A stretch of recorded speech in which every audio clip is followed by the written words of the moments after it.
Hi my egos, my name is Cedie and thank you so much for watching this video. And for today, we're going to have another lecture discussion on some theories of personality, giving you only the basic tenets, the core concept, and the important information you need to learn. I hope if this is your first time to visit my channel, please do subscribe at my channel and hit that bell button for you to get notified whenever I post a new video. Don't forget to subscribe!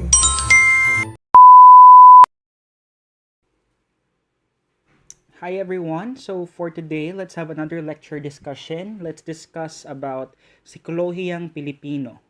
Okay? O Filipino psychology or Psych. Alright, this refers to the psychology born out of the experience, thought, and orientation of the Filipinos based on the full use of the Filipino culture and language. Basically po, with this po in hand, we're trying to see in the lens of our own culture as Filipinos. Okay, kasi po hindi naman po sa lahat ng mga chances, no? Our behavior as Filipinos can be tested, okay, or can be described by the Western lenses. So we have this Psych for us to understand, okay, using our own native language and our own native lens. Ito po yung goal niya, indigenization from within. Okay, so Enriquez is our father of psychology. He defines Filipino psychology as the study of diwa or the psyche, in which it refers to the wealth of ideas referred by the philosophical concept essence and an entire range of psychological concepts from awareness to motives to behavior. So si Virgilio Enriquez, siya po yung father of Filipino psych. Okay, diwa is the Tagalog term for psyche. Okay, o pag-iisip. Ayun. So, again, Filipino psychology, this refers to indigenization from within. So, we base our own, okay, gamit po natin ang sarili na nating kultura. We use the culture of our native ancestors and the language in basing and making an assessment. Okay? So, yun, historical and socio-cultural realities.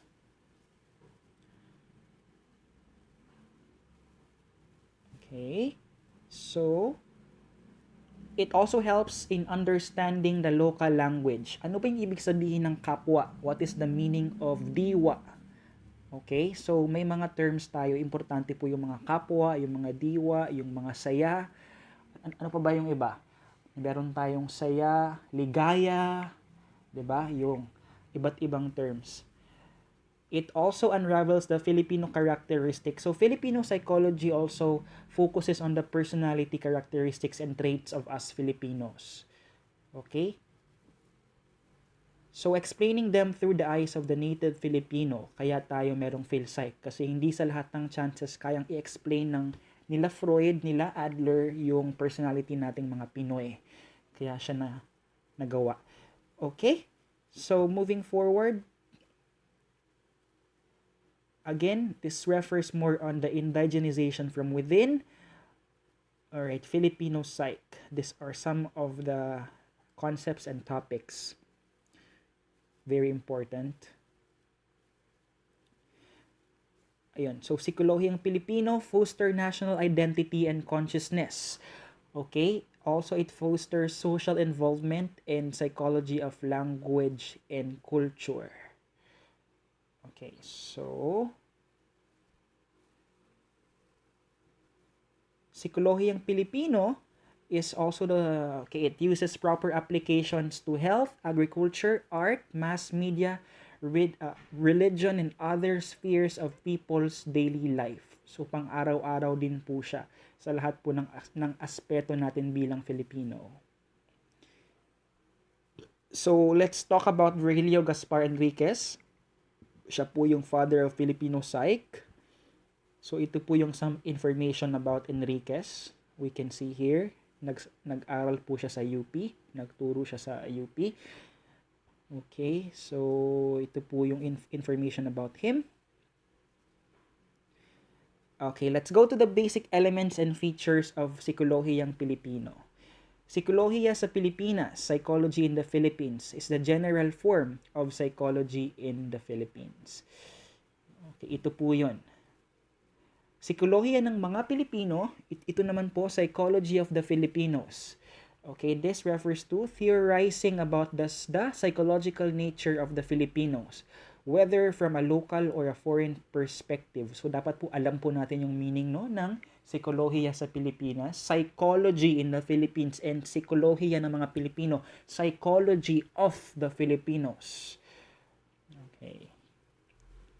Alright, so this refers to the study of emotions and experience, knowledge, kalooban, and kamalayan, awareness of one's surroundings o ulirat, information and understanding, isip, habits and behaviors.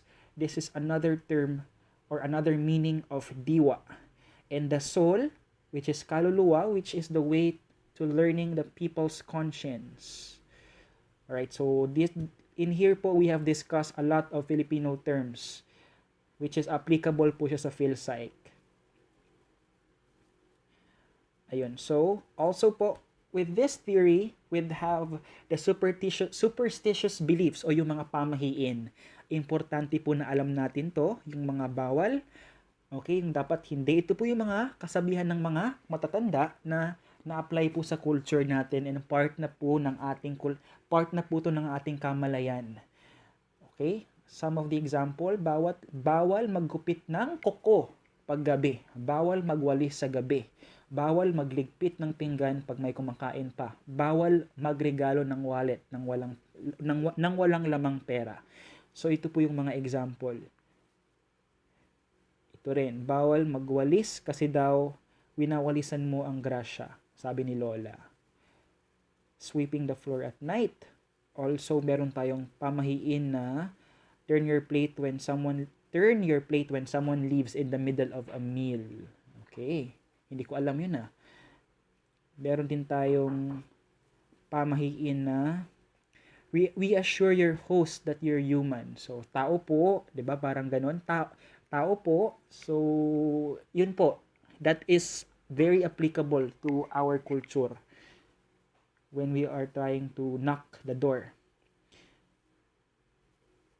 Another thing is respect the elemental. So, meron tayong mga tabi-tabi po. So, sa atin din nanggaling yon para hindi tayo makulam o kung ano man, 'di ba? May mga terms din dito na barang, kulam. So, yun. Under din siya sa Filipino psychology. So, importante po na alam ninyo yung pagkakaiba ng mga terms na yun. Yung mga ligaya, saya, ano ba yung internal doon? Yung saya, tsaka yung ligaya. You should know the differences. So, ayun. Here is an example. Sabi ni Lola, sinigang, gimme please. So, bakit kumakanta ka habang nagluluto? Gusto mo bang tumanda mag-isa? So, yung mga kasabihan po ng mga oldies po, yung mga native po, is talagang na-apply siya sa Filipino Psych. Ayun. So, ito po yung mga example ng mga pamahiin natin. Okay? Ayun. Lang naman totoo yun eh, di ba? Yeah, please. So, ang dami pong situations na pwede nating ma-apply ang ating kultura. So, punta tayo sa Filipino traits. Unahin natin yung positive Filipino traits nating mga Filipino. So, first is, ito po. You know, you're a Filipino kapag yung sa fiesta, di ba? So, marami tayong ini-invite kapag fiesta. Nagpapakain, mayroong party, ganun po. Tsaka yung mano po, isa din po to sa ating culture, no? Mano po sa mga matatanda. Yung mga bata kailangang magmano as a sign of respect. Isa rin po yung manyana habit, ito po yung parang bayanihan. So, yung tulong-tulungan tayo, kapag merong kailangang tulungan, helping each other. Okay? Ito naman po yung pagiging hardworking natin, no? Ito po yung importansya sa family. It's very important for us Filipinos yung ating mga pamilya.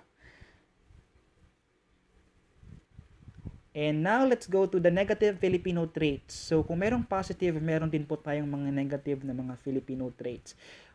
First is yung manyana habit o yung crab mentality. So, yung hinihila natin yung ibang tao para po umangat tayo.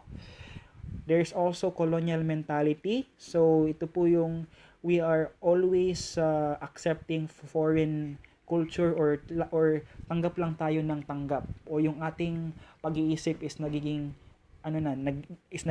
foreign na, 'di ba? So hindi na natin we are trying to forget na we are also Filipinos. Meron din tayong bahala na attitude. So yung term na bahala na si Batman, bahala na bukas. Also, yung manyana habit, yung mamaya na o bukas na lang, ayoko muna ngayon, ganun 'yon. Meron din tayong ningas kugon. So yung hindi mo yung parang iniiwan mo yung work mo, leaving our work either half-baked or unfinished. So, hindi nyo tinatapos yung trabaho. Minsan naman, procrastination. Okay? Ito po yung mga negative Filipino traits na common. Okay? O present sa ating culture.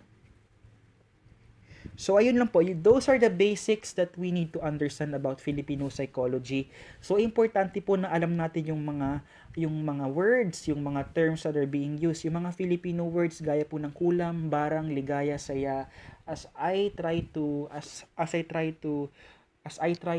remember, may mga words po na talagang lumalabas sa board exam na ano bang ibig sabihin? Ano ba yung internal or yung external meaning? May mga ganun po. So, try to be familiar and be acquainted with those words. And yun po. Ito po yung first part natin for our Filipino Psych. I hope you've learned something, the fundamentals. And thank you so much for listening. We will have part 2 of this. Okay? Take note of that. And that's all for today, my egos. Thank you so much for watching. I hope you share this to others. And don't forget to subscribe.